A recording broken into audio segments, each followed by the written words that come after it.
Peer Gynt Part 2 in the Hall of the Mountain King, dedicated to Lumin.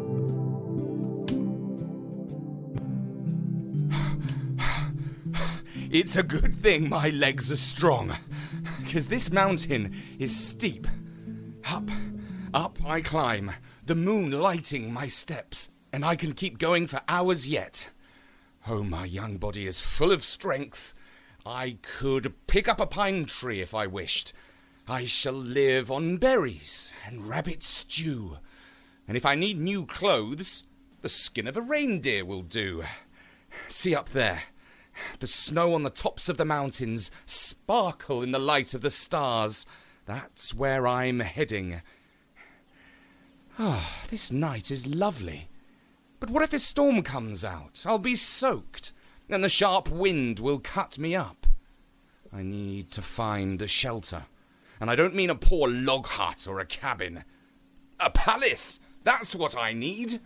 A palace in the mountains for Peer Gynt, whose destiny is to be Emperor of the world one day. Now, where do I find such a palace? Let's examine these rocks.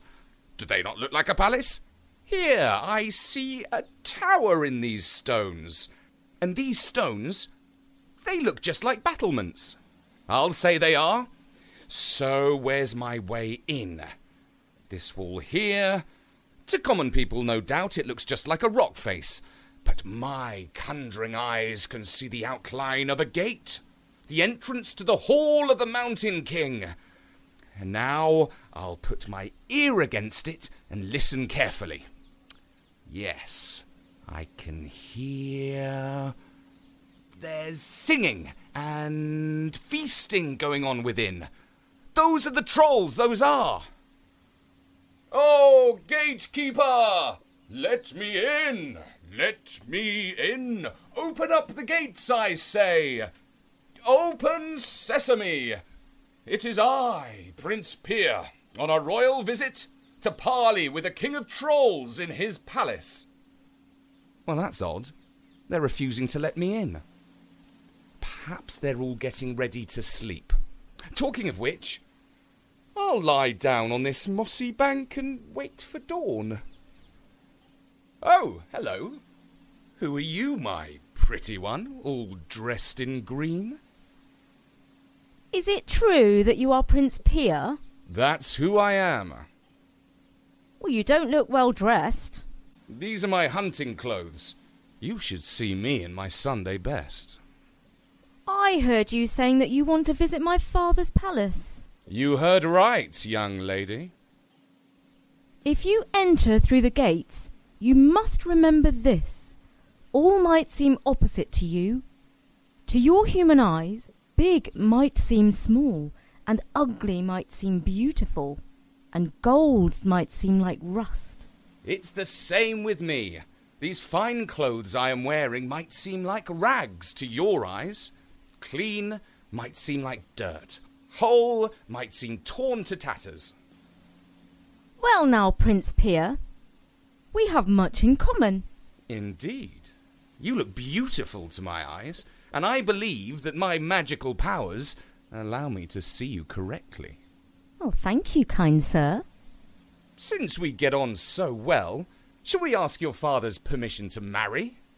Oh, say yes. Say that you shall be mine, and you shall never have to sew, or cook, or fetch, or carry. I shall look after you well.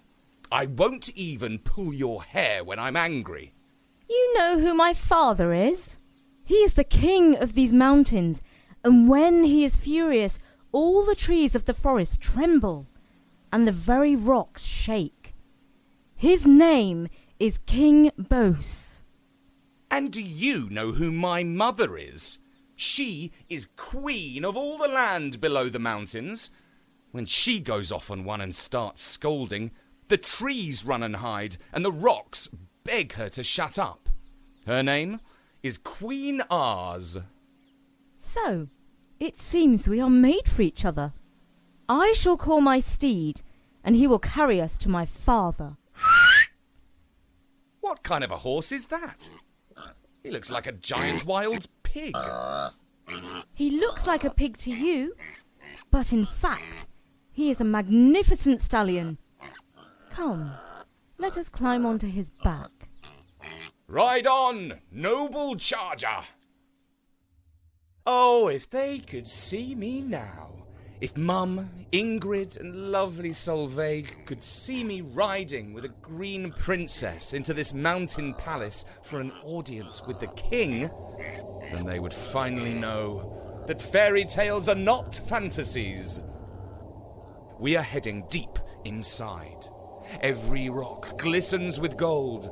Great lumps of gold lie around waiting to be picked up. And on all sides, the courtiers, the elves, the brownies, and the trolls are calling out to us. Let me pull out his hair. Let me bite his behind.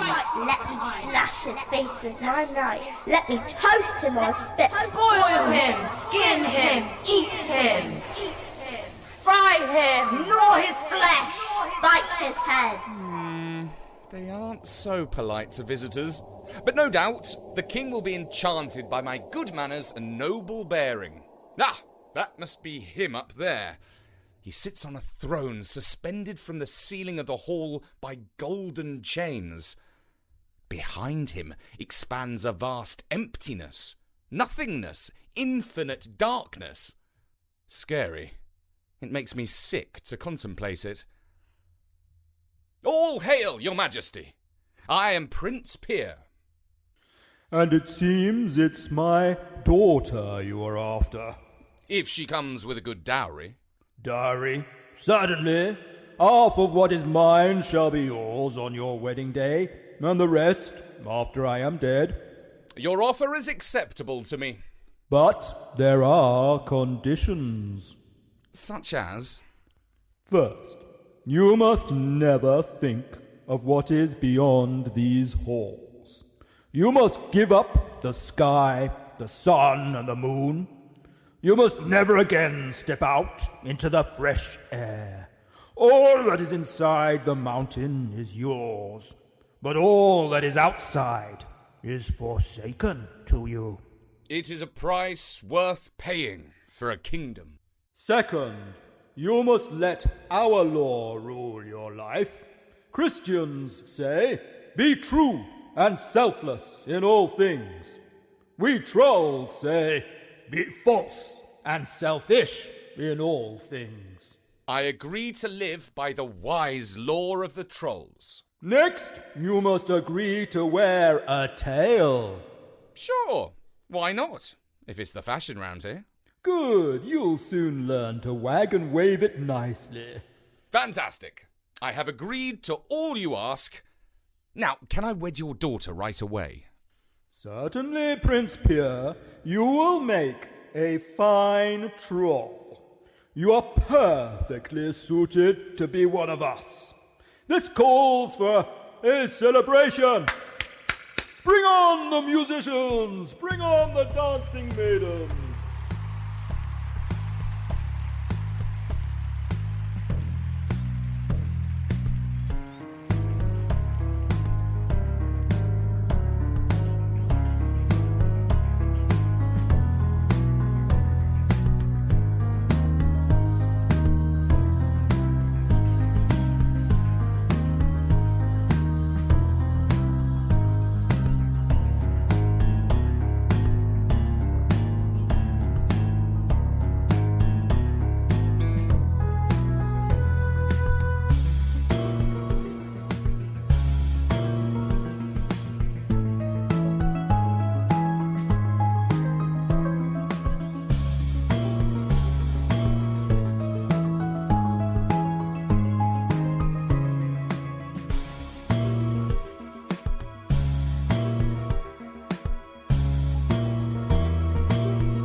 Well, how did you find our entertainment? Did the dancers seem fair to you? To my eyes, they seemed hideously ugly. Boil him, skin him, eat him. I was joking, of course. Funny, no. In truth, the dancers were lovely. Exquisite. Delightful. Joking? But I don't believe you. You question my honour. You call me, Prince Peer, a liar? Of course I call you a liar. Why, just 5 minutes ago you swore that you would always be false. You gave your solemn oath of falsehood, like the true troll that you are not. Ha! But there's a cure for this human sickness of yours. Let me scratch your eyes. Then all that is ugly will seem lovely to you, and all that is lovely will seem ugly. Scratch my eyes with your hideous claw? Take away my clearness of vision? No, I, Prince Peer, will not agree to that. For if I cannot appreciate beauty, I will never see Solveig again, not even in my dreams. Just think of all the trouble I will save you. Your eyes are windows onto the world. All they bring you are truth, troubles, and tears. We trolls can't be doing with those human afflictions. No, I say, I will not allow you to scratch my eyes. He's bewitched the king's daughter, tempted her, led her astray, wants to marry her. How dare a Christian dare such a thing? Now I'm becoming angry. Eat him. Fry him. Gnaw his flesh. Bite his head. What's this Christian doing here? Who is this guy? Make up your minds. Are you going to boil or fry me? But this is no time to hang around. Which way to run? The chimney is too narrow. The window is barred. The rat hole's too small. Oh, if only I were as tiny as a mouse. There's only one way out. I must leap into the darkness, the vast empty abyss behind the king's throne. But before I go, I'll pick up a few lumps of troll gold from the ground. It will prove useful to me if I live to see the light of day. 1, 2, 3... Geronimo! Out I leap into the vast empty void. Whoa, am I falling down into the fiery center of the earth?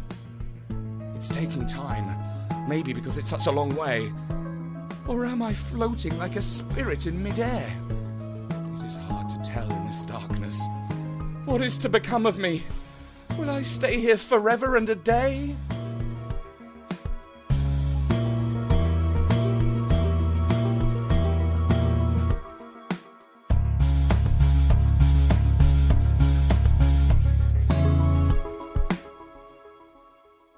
And I'm delighted to dedicate this episode to Lumin, whose family support us on Patreon. Lumin lives in Colorado, and she likes to listen to Story Nori during her bath. Thanks so much to you and your dad Ben for supporting us.